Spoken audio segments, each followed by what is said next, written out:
नमस्कार दोस्तों, मेरा नाम है मीठा आमरस और आज मैं आपको बताऊंगा कि कैसे आप अपने लैपटॉप को या डेस्कटॉप को फास्ट कर सकते हैं। तो इसमें मैं आपको 5 स्टेप्स बताऊंगा। अगर आपने उन्हें फॉलो करा तो डेफिनेटली आपका लैपटॉप कुछ हद तक तो फास्ट हो ही जाएगा। अगर आपको बहुत ज़्यादा फास्ट करना है तो उसके 2 तरीके हैं। तो पहला है रैम अपडेट और दूसरा है एसएसडी अपडेट। और इन दोनों ही तरीकों में पैसे लगते हैं, तो ज़्यादातर लोग जो लोग अफोर्ड नहीं कर सकते वो क्या करें। बट जो सिंपल स्टेप्स हैं उसमें मैं आपको बता सकता हूँ कि किस तरह से एक लैपटॉप को फास्ट किया जा सकता है। तो फर्स्ट आपको क्या करना है, आपको जाना है अपने एक रन, आपको ओपन करना है रन। रन टाइप करना है आपको सर्च बॉक्स में एंड उसके बाद आपके सामने ये ओपन हो जाएगा। मेरा माउस पॉइंटर नहीं आ रहा है, यहाँ पर कुछ प्रॉब्लम्स हैं तो आप देख लेना, समझ तो आ ही जाएगा आपको। तो जब रन आप ओपन कर लो तो यहाँ पे आपको टाइप कर देना है 10%। शिफ्ट के साथ जब आप परसेंट को दबाओगे तो अपने आप टाइप हो जाएगा। इसके बाद आपको ओके पे क्लिक करना है और आपके सामने जो टेम्पररी फाइल्स हैं वो सारी ओपन हो जाएंगी। तो मैं ऑलरेडी डिलीट कर चुका हूँ, मैं डिलीट ही रखता हूँ, तो आप भी डिलीट कर लेना। इससे आपका कोई डाटा लॉस नहीं होगा। आप सिंपली शिफ्ट डिलीट दबाओगे तो ये परमानेंटली डिलीट हो जाएंगी, ये रिसाइकिल बिन में भी नहीं जाने वाली। तो इसको करने के बाद अगर आप डिलीट नहीं हो रही टेम्पररी फाइल्स तो आप छोड़ देना, हो जाए तो बहुत अच्छी बात है। तो यहाँ पे डिलीट करने के बाद आपको फिर से रन खोलना है और इस बार आपको इसी चीज़ को टेम्प को ही कैपिटल में टाइप कर देना है और उसके बाद एंटर करना है। और यहाँ पे जो आपको टेम्पररी फाइल्स मिलेंगी इनको भी आपको डिलीट कर देना है, कंट्रोल ए और शिफ्ट डिलीट। इसके बाद ये फाइल्स भी परमानेंटली डिलीट हो जाएंगी लैपटॉप से। ये मैं ऑलरेडी डिलीट कर चुका हूँ फाइल्स, यहाँ पे बहुत सारी फाइल्स थी, मैं ऑलरेडी डिलीट कर चुका हूँ। सो उसके बाद अगर आपकी रिसाइकिल बिन में भी कुछ फाइल हैं रिसाइकिल बिन में, उनको भी आप डिलीट कर देना। So control A and then delete. उसके बाद अब डिलीट हो जाएंगी। उसके बाद अब आपको क्या करना है, जो सेकंड स्टेप है, तो सेकंड स्टेप है आपके जो स्टार्टअप एप्लीकेशन है उनको डिसेबल करना। तो क्या होता है कि जब आप लैपटॉप को खोलते हो तो पीछे से कुछ स्टार्टअप की जो एप्लीकेशन है वो इनेबल होती हैं। जैसे ही आप लैपटॉप ओपन करोगे वो साथ में ओपन होंगी और रैम को कंज्यूम करना स्टार्ट कर देंगी। तो उसके लिए आपको उसको डिसेबल करना है। तो आपको मैं बताता हूँ क्या करना है। आपको सबसे पहले टास्क मैनेजर खोलना है। तो सबसे पहले आप यहाँ से भी खोल सकते हैं, यहाँ पे आप लेफ्ट क्लिक करेंगे टास्क बार में, उसके बाद टास्क मैनेजर खोल सकते हैं। वरना इसकी एक शॉर्टकट की भी है, वो है control plus shift plus ESC। Control shift और ESC को जब आप दबाएंगे एक एक करके लगातार तो फिर आपका टास्क मैनेजर ओपन हो जाएगा। इसमें आप देख सकते हैं, मतलब मेरा लैपटॉप तो बहुत सही है, मतलब हाँ बस काम चला देता है। CPU है इसमें i3 10th जनरेशन का और मेमोरी है 4 GB, जिसमें अभी 1 ही GB अवेलेबल है।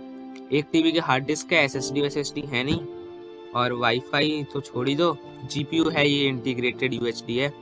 और यहाँ मुद्दे पे आते हैं, स्टार्टअप। हाँ, स्टार्टअप में आप देख सकते हो सब कुछ डिसेबल कर रखा है, क्योंकि जब इन्हें आप इनेबल रखोगे तो जब आप लैपटॉप को खोलोगे तो ये आपके जो रैम है उसे कंज्यूम करना स्टार्ट कर देंगे। तो आपका जो बूट टाइम है वो स्लो हो जाएगा और कुछ हद तक लैपटॉप भी स्लो हो जाएगा। तो इससे आपका लैपटॉप फास्ट हो जाता है। और थर्ड स्टेप है वो है रीस्टार्ट। लोग रीस्टार्ट नहीं करते लैपटॉप को कई दिनों तक। तो क्या होता है, बहुत सारे स्टार्टअप प्रोग्राम्स जो फाइल्स हैं वो आपकी जो है चलती रहती हैं, अननेसेसरी फाइल्स चलती रहती हैं।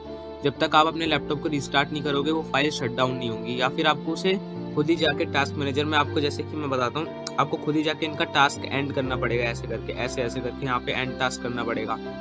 तो आप अगर अपने लैपटॉप को रिस्टार्ट करते हो तो आपकी जो अननेसेसरी फाइल्स हैं वो क्लोज हो जाएंगी। मैं आपको एक एग्जांपल देता हूँ। अभी जैसे मेरा टास्क मैनेजर है, मैं परफॉर्मेंस में जाऊँगा। परफॉर्मेंस में आप देख सकते हो यहाँ पे मेमोरी अभी कितनी कंज्यूम है, 77 कंज्यूम हो रही है।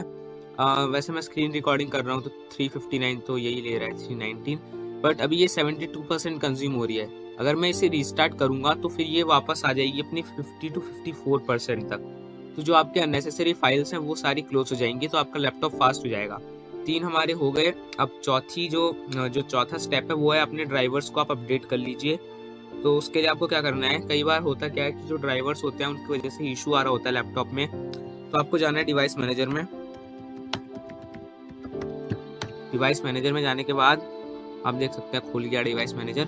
यहाँ पे आपको डिफरेंट कंपोनेंट्स दिख जाएंगे, जैसे audio input output, battery, Bluetooth, camera. तो जिस कंपोनेंट में आपको इशू आ रहा है उसको आप अपडेट कर लो। हो सकता है इससे भी आपका लैपटॉप फास्ट हो जाए। अपडेट ड्राइवर पे क्लिक करना और यहाँ पे आप देख सकते हो सर्च ऑटोमेटिकली फॉर ड्राइवर्स। ज़्यादातर यहाँ से अपडेट होता नहीं है, वैसे आपको मैन्युअली ही जाके अब नेट से आपको डाउनलोड करने पड़ते हैं ड्राइवर्स। उसके बाद आपको यहाँ पे फाइल को ब्राउज करना पड़ता है, तभी इंस्टॉल होते हैं। यहाँ से तो पता नहीं मैंने बहुत इंस्टॉल करने की कोशिश की, यहाँ से ऑटोमेटिकली तो होते नहीं कभी इंस्टॉल। या फिर आप विंडोज़ अपडेट में जाके देख सकते हो, अगर आपके पास कोई ड्राइवर का अपडेट आया हो तो आप वहाँ से भी अपडेट कर सकते हो। तो इसके बाद अब जो 5वां स्टेप है वो है, हाँ, तो जो 5वां स्टेप है वो है अपने लैपटॉप में स्कैन करना कि कहीं कोई मैलवेयर या फिर कोई वायरस ना हो। क्योंकि कई बार क्या होता है कि मैलवेयर और वायरस से जो लैपटॉप की फंक्शनिंग है वो इफेक्ट होती है। वो कुछ रिसोर्सेज को पीछे से यूटिलाइज कर रहे होते हैं, कुछ डाटा को भेज रहे होते हैं, जिसकी वजह से आपका डाटा तो लीक हो ही सकता है, आपका लैपटॉप भी स्लो हो सकता है। तो इसके लिए आपको सबसे पहले क्या करना है, आपको विंडोज़ का जो भी एंटीवायरस है आपके पास, मैं तो लैपटॉप में रखता नहीं एंटीवायरस, मतलब जो है प्री इंस्टॉल जो आता है विंडोज़ में, विंडोज़ सिक्योरिटी का जो एंटीवायरस है विंडोज़ का, मैं वही यूज़ करता हूँ। तो आपको जाना है, अगर आपके पास ऑलरेडी है, आपने पैसे देकर लिया है, जैसे बहुत सारे एंटीवायरस की जो पेड सर्विसेज हैं वो आती हैं, अगर वो आपके पास है आप वहाँ से स्कैन कर सकते हो। लेकिन जिनके पास नहीं है तो विंडोज़ में प्री इंस्टॉल आता है विंडोज़ सिक्योरिटी, मैं उसका यूज़ कर रहा हूँ। आपको क्लिक करना है विंडोज़ सिक्योरिटी में, यहाँ जाने के बाद आपको दिख जाएंगे डिफरेंट ऑप्शंस। आपको जाना है वायरस एंड थ्रेट प्रोटेक्शन में, यहाँ पे आपको दिख जाएंगे डिफरेंट टाइप्स के स्कैन। मैं आपको दिखाता हूँ स्कैन ऑप्शंस में। यहाँ पे क्विक स्कैन है, फुल स्कैन है, कस्टम स्कैन है, ऑफलाइन स्कैन है। तो ये फुल स्कैन होता है वो सारी फाइल स्कैन करता है, क्विक स्कैन होता है वो कुछ ही फाइल्स को स्कैन करता है और आपको रिजल्ट देता है जो इंपॉर्टेंट फाइल्स है। कस्टम स्कैन है जिसमें आप खुद ही फाइल्स चूज करते हो कि आपको क्या स्कैन कराना है। तो जैसे कस्टम स्कैन क्या होता है कि मान लो मैं इसको जैसे ये है, ये एक स्क्रीन रिकॉर्डर की फाइल्स है, यहाँ से तो नहीं बता सकता। हाँ, जैसे मैं जिस पीसी में जाता हूँ, एक बार जिस पीसी में जाने के बाद मैं किसी भी एक फाइल को चूज कर लेता हूँ, जैसे ये फाइल है। अब मैं देखना चाहता हूँ कि इसमें वायरस है या नहीं है, तो इस पर क्लिक करने के बाद आपको दिख जाएगा यहाँ पे एक option scan with Microsoft defender. तो इस तरह से भी आप स्कैन कर सकते हो कि अगर आपको लगे कि किसी फाइल में वायरस है तो, या फिर आप यहाँ पे सिंपली क्या आप क्विक स्कैन कर सकते हो। क्विक स्कैन से आपको पता लग जाएगा। और अगर आपको पूरी अपनी जानकारी कलेक्ट करनी है तो आप फुल स्कैन करो, बट ये बहुत टाइम लेता है। मेरे लैपटॉप में तो हार्ड डिस्क है और इसमें सिर्फ 4 GB रैम है, तो मैंने एक ही बार करा है फुल स्कैन, तो इसने 3 से 4 घंटे लिया था। तो उस हिसाब से आप देख लेना, क्विक स्कैन तो कुछ मिनटों में हो जाएगा, 1 घंटे के अंदर अंदर हो जाएगा क्विक स्कैन, और वो आपको बता देगा। और अगर आप फुल स्कैन करोगे तो उसमें टाइम लगेगा। तो यही कुछ स्टेप्स थे कि जिनकी मदद से अगर आप अपने लैपटॉप और पीसी को फास्ट कर सकते हो कुछ हद तक। अगर आपको बहुत बड़ा ही डिफरेंस चाहिए कि आपका लैपटॉप बहुत फास्ट हो जाए, तो उसके लिए तो 2 ही तरीके हैं। एक ही तरीका है, मतलब रैम अपग्रेड करने से भी नहीं होता लैपटॉप फास्ट, उससे आप चीज़ों को ज़्यादा यूटिलाइज कर सकते हो, आप एक साथ मल्टीपल एप्लीकेशंस को चला सकते हो।